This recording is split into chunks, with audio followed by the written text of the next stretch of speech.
Welcome to Pigskins and Pageantry, a podcast dedicated to all things SEC football.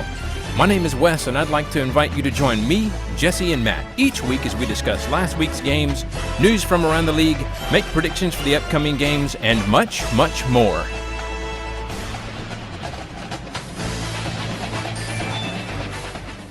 All right, so who bit who on the nose now? Like, what is going on here? There is a lot of meat and non-meat related news coming out of Fayetteville, and I think it's really important, and it's the things that we like to cover here on Pigskins and Pageantry. Yeah, only the most important news. It is football related. I will connect it. You just have to be patient with me. But the Beyond Meat, and if you are not familiar, it's the vegetarian, I don't know, potentially vegan meat substitute. You can get like all the burgers. It's kind of like Impossible. But the Beyond Meat chief operating officer was arrested over the weekend on suspicion of biting a man's nose during a fight after the Arkansas football game in the parking lot. So the police arrested, it's vegan. Here, we've learned something. It's vegan. Vegan Food Purveyors CEO Doug Ramsey on charges of terroristic threatening and third-degree battery. He was released on an $11,000 bond. But essentially, and he's been suspended effective immediately by the company. But he punched through the back windshield of a Subaru that had hit the tire of his Bronco. And it happened in a parking garage for the stadium, for Razorback Stadium. And the Subaru driver said that he pulled him in close, started punching his body, and bit him, ripping off the flesh of the tip of his nose. So I just feel like that's really important news. How does this help us? What have we learned? I don't know. We've learned that people need to control themselves up in Arkansas, man. Biting people's noses off, like what in the world, man? I have no idea, especially when you work for a vegan company. Let's say your football team is on a good run right now. You guys are in a good spot, way better than you used to be a few years ago, and time should be happy up there, right? I mean, like, come on. Basically, I just want to tell all the Razorback fans, just be careful. Yeah. Just watch where you're backing up that Subaru. And also, if somebody is coming after you, do not let that window down. Absolutely not. Your nose is in danger. Now, this man has been released on bond, and you can't get in trouble once that's happened. But he could be at this weekend's game. We just don't know. So be on the lookout. His mugshot is actually terrifying. He does appear as someone who makes a living making meth in a trailer in the backwoods of Fayetteville. So I would be on the lookout for Douglas. Be on the lookout for Douglas. Yeah. So I don't know. If nothing else, this is like a PSA to just have people just be on the lookout. Watch out, watch yourselves, look out for Douglas. I read that news and I was like, I'm sorry. What? This headline can't be real. No, it's on CNN. So it is in fact real. And the irony of a vegan CEO, or you say CEO? COO. COO. See, one of the CEOs. Yeah. A vegan company's COO biting the meat portion of someone's nose. All right. Well, let's go ahead and get into the speed round. Speed round. All right, so I think I'll be taking part in this one. I neglected to mention Matt's obviously, if you're watching, is not here tonight. He had to get he got pulled away. So let's go ahead and move on to question one from the speed round, and let's get right into the controversy. All right, Jesse, whose coaching stint will end first, Eli Drinkwitz or Brian Harsin? I'm gonna have to go with Brian Harsin. Okay. And the reason I say that is because Missouri has already been far more patient with Eli Drinkwitz than I would be. That's a good point. And who could say if their record is going to be better or worse than it has been? But with Brian Harsin, I think there are greater expectations on the Plains than there are in Mizzou. And they've already talked about firing him. That's already been circulated around. So if you're on thin ice this quickly, I don't think that bodes well for you, especially seeing how the program is doing. Whereas with Drinkwitz, I think they kind of are a little more patient, but also it seems a little easier to hire a big name in Auburn than it does at Mizzou. Yeah. And, not trying to, go along with your answer there, but I mean, I can't disagree. I mean, that's 100% accurate. I would say that the Eli Drinkwitz era is not going well. It's if anything, I think things have kind of gotten worse up there, but I think you're right. I think the pressure is more at Auburn. They expect more at Auburn. They don't expect anything up at Mizzou, but definitely Auburn. Auburn's, one of those higher pressure jobs. So I would agree with you. It's also one of those SEC programs that is a historic SEC program. Mizzou is still fairly new to the conference, which doesn't necessarily matter, but it kind of does to SEC fans and to, I would imagine, the boosters. Yeah, I think there is some level of expectation difference there by nature of what you just said. I mean, your biggest rival, or one of your biggest rivals, is in the same state as you. Your other biggest rival just won a national championship.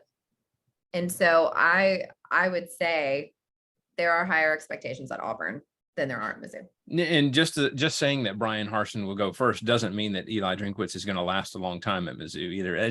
That difference could be 1 year. It could be one game, Yeah. But yeah. All right, let's move to question number 2. Have we seen Anthony Richardson's ceiling as a college quarterback? Do you think that what we've seen is just going to be more of the same as he goes along, or do you think he will develop?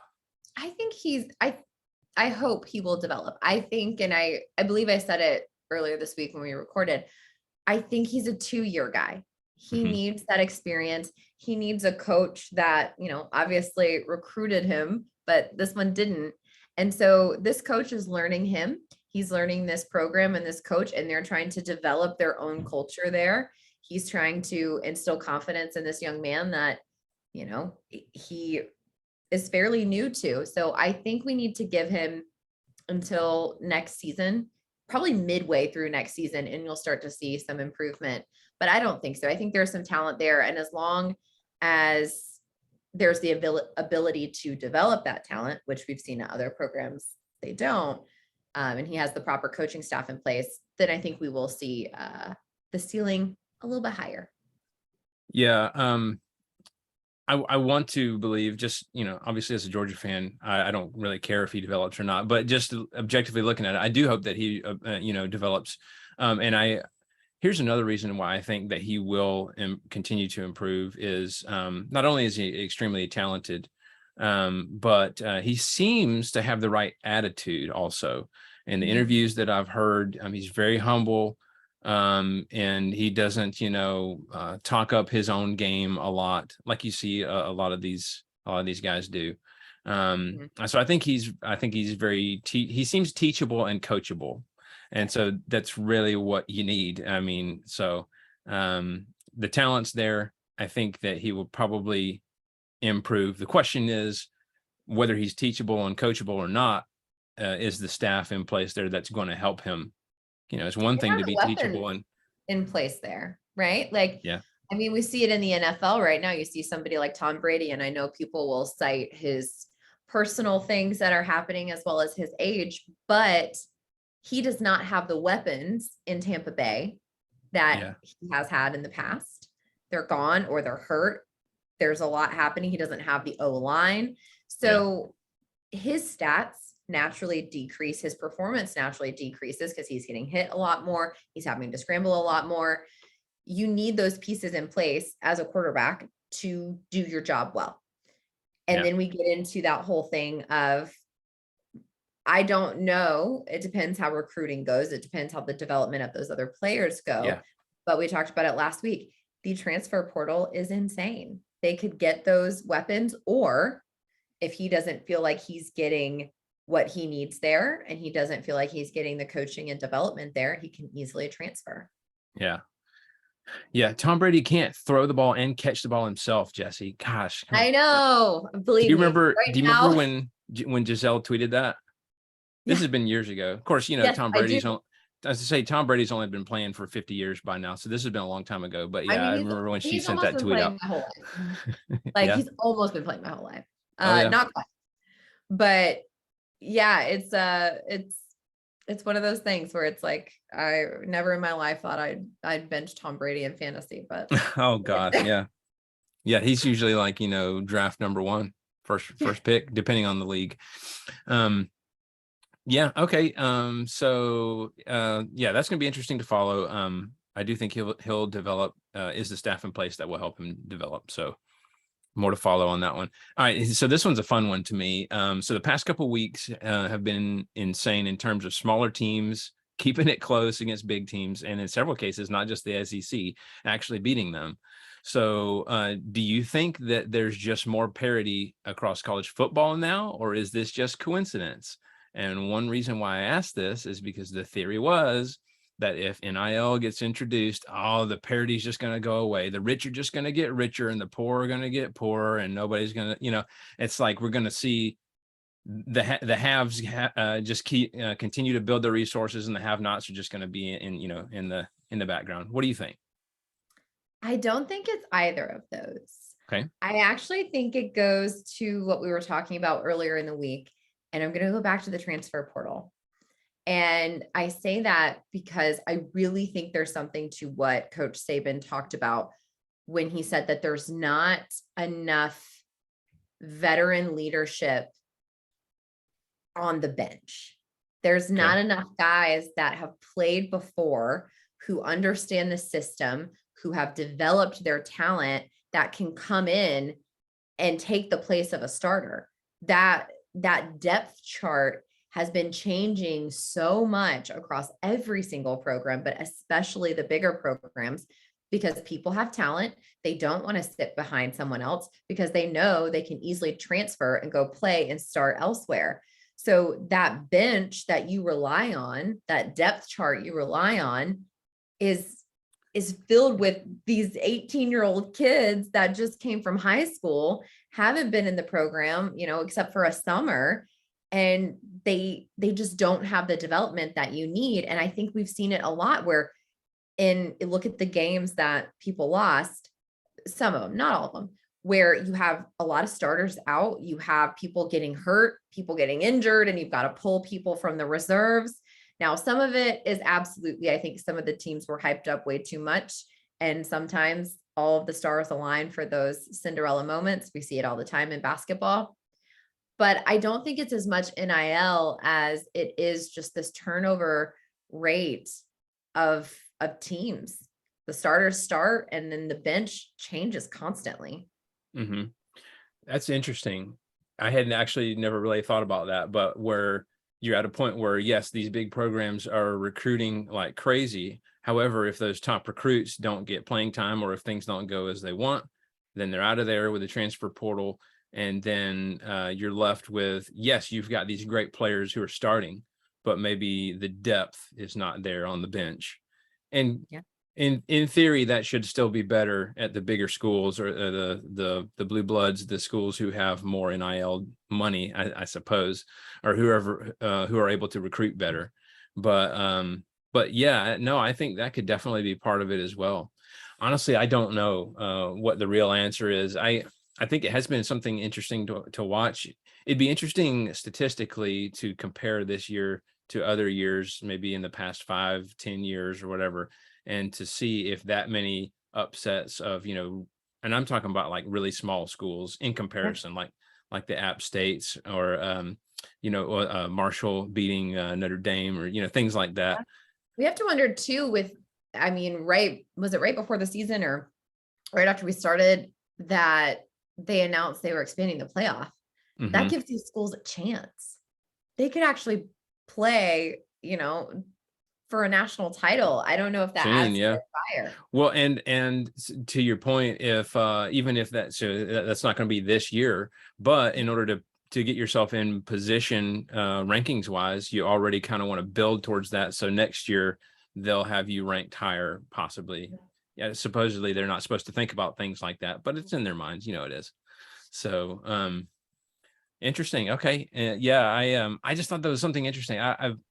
I noticed that and I was like, we need to talk about this because this seems like there's more parity this year and there's in theory should be less. So it's been wild. I don't know. And another thing, I don't know, it's not in the notes and it's not on the speed round, but it is slightly SEC related. We talked last week it was earlier this week about Nebraska reaching out to Urban Meyer about the coaching position. However, news has come out since then that they are actually looking at a couple different people, one of which is the offensive coordinator from Alabama, Bill O'Brien. Right. And just in case any other fandoms are curious, every single Alabama fan that I have seen post about this or react to it or talk about it is very okay with this and thinks that our offense will only do better when he is gone because all of us hate him.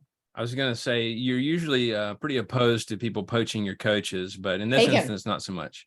Oh my God, take him, please. I think he's a terrible person. And I also. So hold on. So this is great. This is a great time to just talk about this because I think you were texting us about it, but I think this is a great time to talk about it. So in your mind, Alabama's offensive struggles this year, and I say struggles, this is after, just a couple games, but whatever it is, but their offensive struggles are due solely to the play calling. There's it's not a personnel issue. It's a play calling. There's some decision-making issues.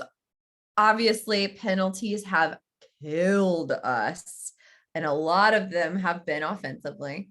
So that's not great. However, I think last year and what I've seen so far this season, I've not been impressed with the play calling. I think a lot of the play calls were dumb moves.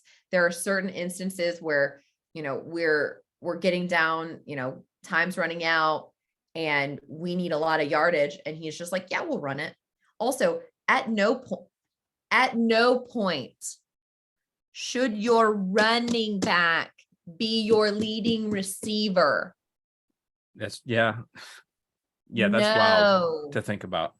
It's insane. That means that none of your other receivers are an option. So your quarterback is just like, boom, check down to the running back. I think he makes a lot of bonehead moves. I also think he is an incredibly sketchy human being. And I was not happy about the hire. I don't think a lot of people were. And so I would be more than happy to offer him to quite literally any team that wants him because I don't. Yeah. And all of the Alabama, Instagram accounts, all of it are showing like, please, here, take him, sir. And then are showing like a chart where the line goes, whoosh, and it's like after Bill O'Brien leaves, and it's like the offense goes, whoosh. Right.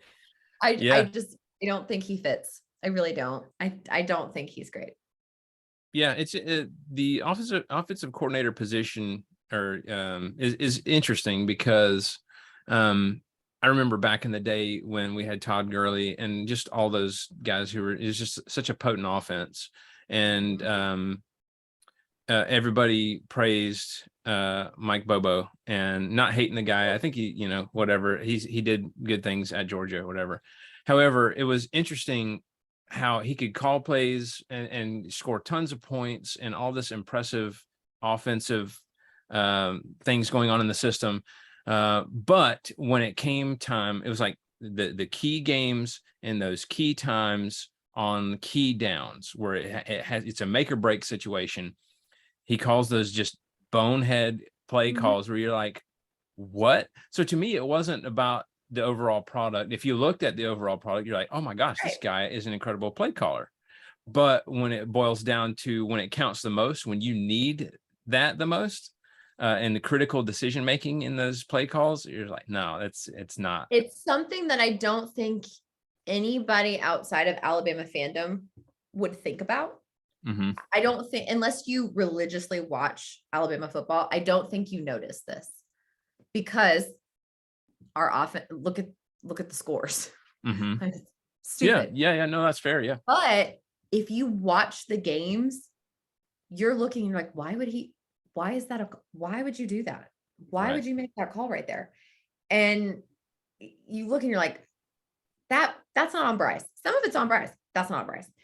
It's just, we're ready for him to go. Yeah. And I know you, and you notice it, the rest of the nation doesn't notice it because you're playing, especially at the beginning of the season, you're playing smaller teams. But at the same time, you watch that stuff and you go, okay, well, when we play a, I don't know, just name some, when we play an LSU, when we play an Arkansas, when we play a whoever, just throw the name out there of a bigger school or a more, one of your SEC opponents. Like, I don't know if that's going to work out so well. No, you can't.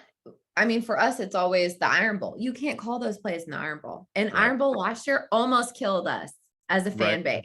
We all were in cardiac arrest. That's a wild one. Oh my gosh. You can't make those calls. You just can't.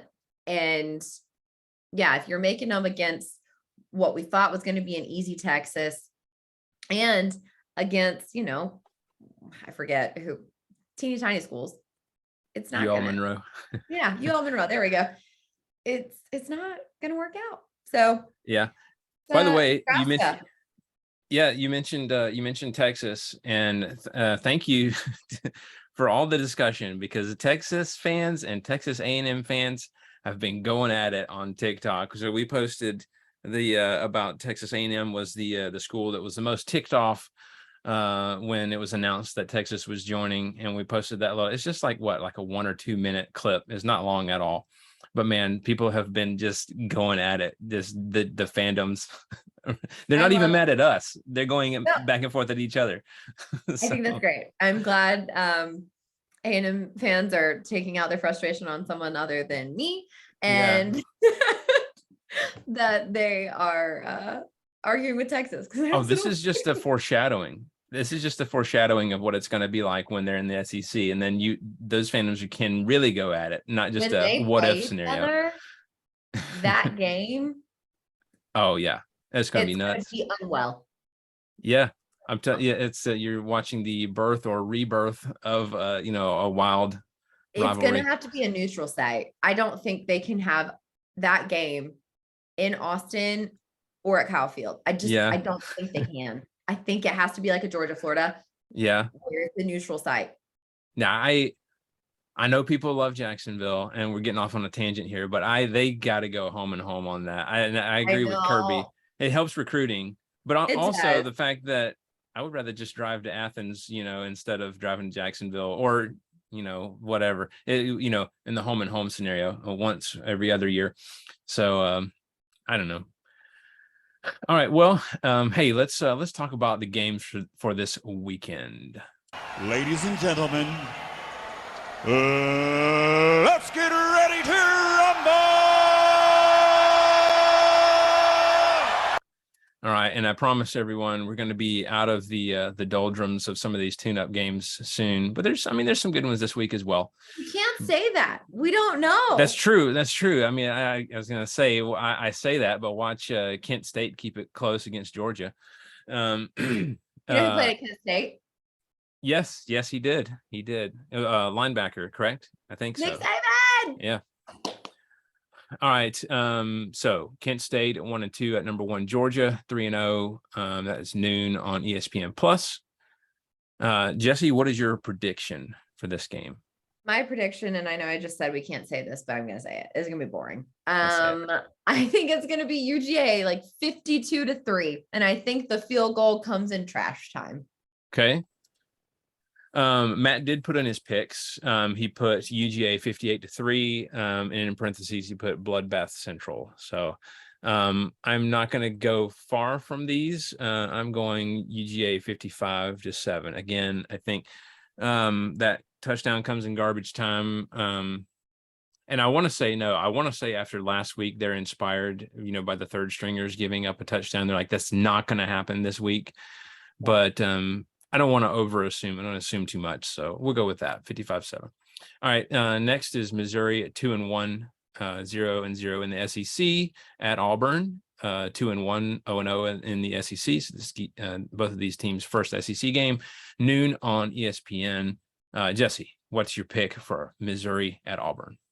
These are two teams that are pretty well matched, I would say. Can we call this the Pigskins and Pageantry Dumpster Fire Game of the Week? This would be quite a that's a thing. Fire. Yeah. Yeah. These are two struggling teams. I think this is going to be a close one. It could be a toss-up either way. And the only reason I'm going the way I am is because it's at Jordan-Hare. So I am picking Auburn 31-28, but regardless, the Tigers will win. Yes, that's right. Oh man. All right. Matt says Auburn 20-10. So I'm like you. So I think that obviously this is between two struggling teams.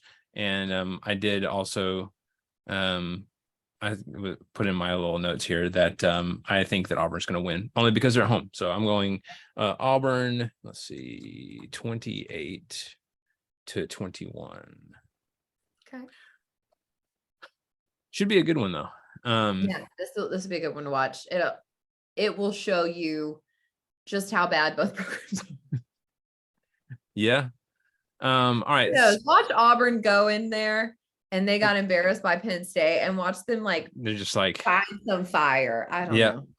Yep. I wonder what Brian Harsin has that he could sacrifice. Oh, Gus was the sweater vest. I'm gonna figure out something. He probably sacrifices. I have no reason to think this at all. Yeah. But it's the first thing that came to my mind when I look at Brian Harsin. There is nothing to back this up. Okay. I'm just imagining he sacrifices like Nicorette gum. Nicorette gum. Oh, I feel like he put Nicorette gum in his pocket. I love how specific that hunch is. Again, I have no idea why I think this. I want to keep an eye out now. I'm gonna see if he's, like pulling some, quick little Nicorette gum during the game. Gotta satisfy that craving. All right, next. I'm for real gonna be watching for that. Next is Bowling Green at 1-2 at Mississippi State 2-1, noon on SEC Network. Jesse, your thoughts on this one? Mississippi State is back at home and they are probably licking their wounds. So I'm going to say that the Bulldogs take this one pretty easily, 38-10. Okay. Matt says Mississippi State as well, 28-10. I'm going to say Mississippi State also a little bit more for Mississippi State scoring wise, 42-10. All right. Well, your CBS SEC game of the week, Gary Danielson, you guys are in for a treat. Number 20 Florida at 2-1, 0-1 in the SEC. At number 11 Tennessee 3-0, 0-0 in the SEC. 3:30 on CBS. Jesse, this is a big game for both teams. Both teams wanting to prove things, not just to the world stage, but to themselves, right? What do you think? Yeah, this one it's going to be a good one to watch. I think there's going to be a lot of passion in this game. Florida is looking to prove themselves after that, honestly, what shouldn't have been a win at home against South Florida. Tennessee is feeling very encouraged after taking Pitt to OT, and they want to prove that they deserve to be in the top 10. They're right there. They want to prove that the program's back, and against an SEC opponent, that's the perfect way to do it. So I'm going to have to go with the Vols, knowing that it is at home. So I'm going to pick the Vols 38-21. Okay. Matt says he's not buying the hype, but he's going with Tennessee winning this one big, and I mean big, 42-14. Now, before I, jump on that and say, hold on a second, Matt, are we getting a little overconfident? Look, so the experts are picking Tennessee, or at least the last I looked, the experts were picking Tennessee by about 10 points or so. But guys, have you seen this Florida offense? Like it's bad. It's real bad. And so if Tennessee's defense shows up at all, I think they win by more than 10. I've got them a little bit more than that. I've got Tennessee winning this one 35-21. So 35-21 Tennessee. All right. Next we have Tulsa at 2-1 at number 16 Ole Miss at 3-0, 4 o'clock on SEC Network. Jesse, your thoughts on I say your name like I'm gonna talk to somebody else. What are your thoughts? I think Ole Miss and Lane Kiffin cruise through this one. Honestly, I don't think there's much excitement here, to be frank with you. So I'm picking Ole Miss 42-10. Okay. Ole Miss 42-10. Good pick. Matt's got Ole Miss 28-20. Wow. So he's got them in a kind of a little nail biter there. I have Ole Miss getting this one pretty soundly. I've got Ole Miss 45-21. 45-21. All right. Northern Illinois at 1-2 at number 8 Kentucky at 3-0, 7 o'clock on ESPN2. What do you think, Jesse? What you got? Wasn't it Northern Illinois that gave Vandy some trouble? Mm-hmm. I don't think they're going to have the same success in Kentucky. I think Lexington is safe from Northern Illinois, and I am going to pick Kentucky at 32-6. All right. Matt has Kentucky also winning 35-10. I'm also going with Kentucky 38-14. All right.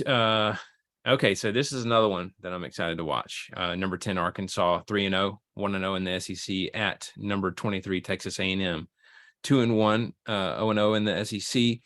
That's 7 o'clock on ESPN from AT&T Stadium in Arlington, Texas. And I think that's an important detail. But first, Jesse, what are your predictions? This is going to be, I think, a good one.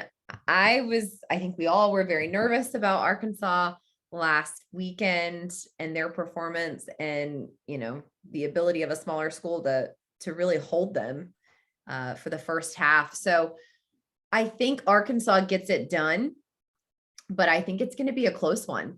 So I'm picking Arkansas in a battle where it's probably going to be, very close at the half. I would say close in the third, and then Arkansas pulls away in the fourth. I'm going to say the Razorbacks 32-28.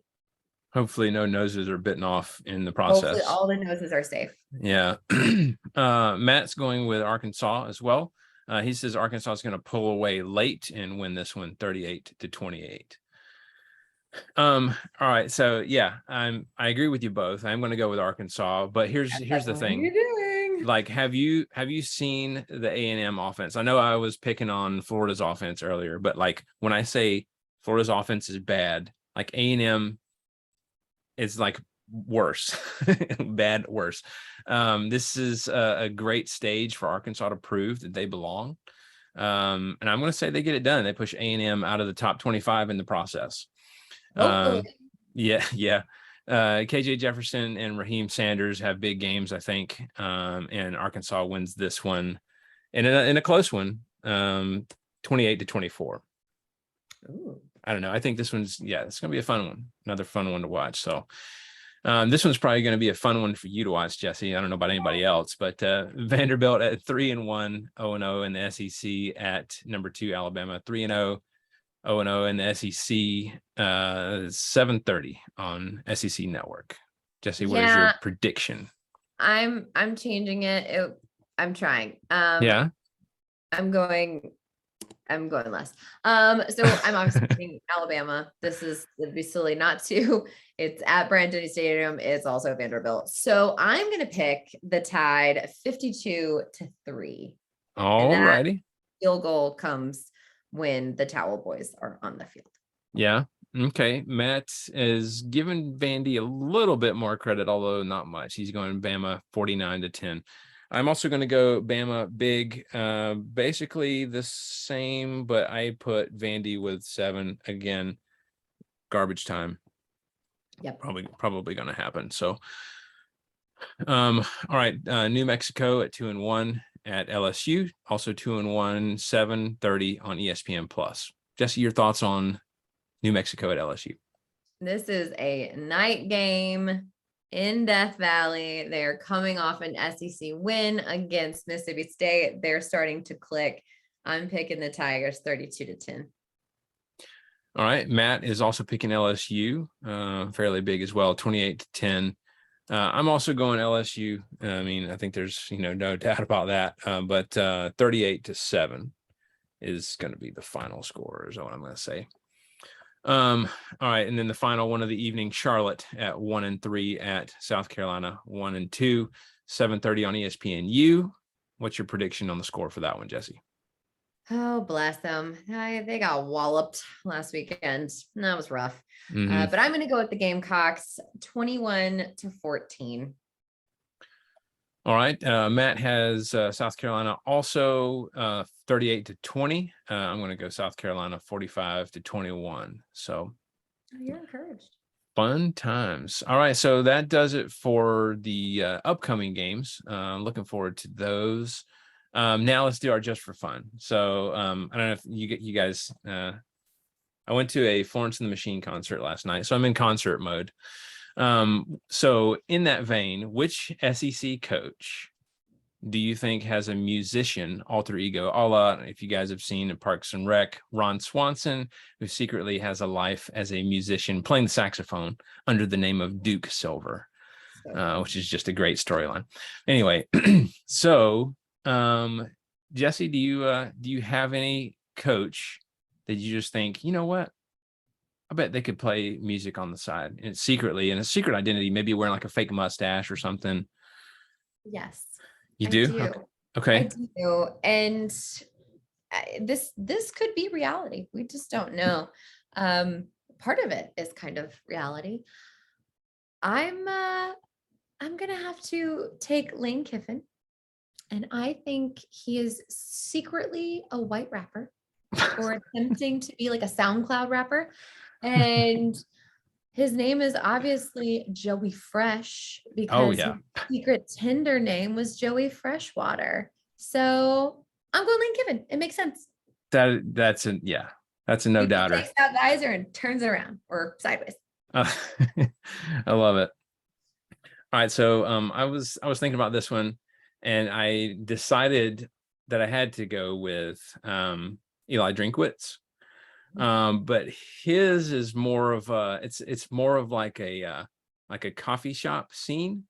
He's got like the black sweater, the black pants, he's got the beret, and he's the poetry bars where they snap their fingers instead of clapping their hands, that's him. And I don't know if that's entirely related to music. Maybe he works in a few tunes here and there, but that's definitely what Eli is doing on the side. He does like slam poetry where he's like, exactly. Yeah. There's a few bongos in the background after each stanza or something. Yeah. He's an open mic night guy. Woof. Yeah. Oh yeah. I mean, or like him deciding to be secretly this like concert pianist, and he is just like,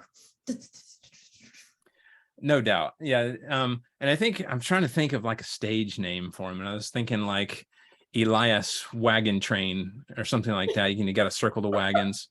Or maybe just Toughness Tuesday. I don't know. That's definitely the name of a poem. Yes. For sure. No doubt. Oh man. Real quick before we get to the end of the show. So I talked to Grant, and he did leave his thoughts that he wanted me to share on this show. Tennessee fans, you may want to plug your ears. He's a Tennessee fan himself, but he says there's no chance Tennessee wins too much in their favor. But then he says Tillman is injured, Gators by at least 13. So Cedric Tillman being out is a factor, but apparently he thinks it's going to be a bigger factor than some believe. So, and then he says Arkansas beats A&M, which we also said, and then he said Vandy covers. So I guess he just means like covers the spread. What is the spread? It's basically kind of what I said. It's a lot, is what it is. Okay. So I just said ha to that. I was like, yeah, I could see that. So yeah. All right. Well, we're looking forward to those games coming up. We really appreciate you guys listening to this another mini episode or mini-sode of Pigskins and Pageantry, focused on the upcoming games and a few other items. So if you'd like to contact us, please do so. Email us at pigskinsandpageantry@gmail.com. We are at Pigskins and Pageantry on TikTok, Instagram, and Facebook. On Twitter, we are at the SEC Podcast. Don't forget, we are available for download on iTunes, Spotify, Stitcher, TuneIn Radio, most podcasting apps for iPhone, Android, and other operating systems. We are on Amazon Music. Don't forget that. That just happened like a week or two ago. And if I think of any others that we can try to get our show on, I'll try to get on that platform as well and keep you guys updated. If you enjoyed the show, please subscribe and review 5 stars. We would love that. Hit the subscribe button on YouTube or the follow and all these other podcast catcher apps. We would love that greatly, so you can keep up with us. Until next time, looking forward to this weekend slate of games. This is Wes. Go Dogs. Dear Nebraska, if you need me to pay the postage to send Bill O'Brien to you, I gladly will do so. But of course, roll Tide.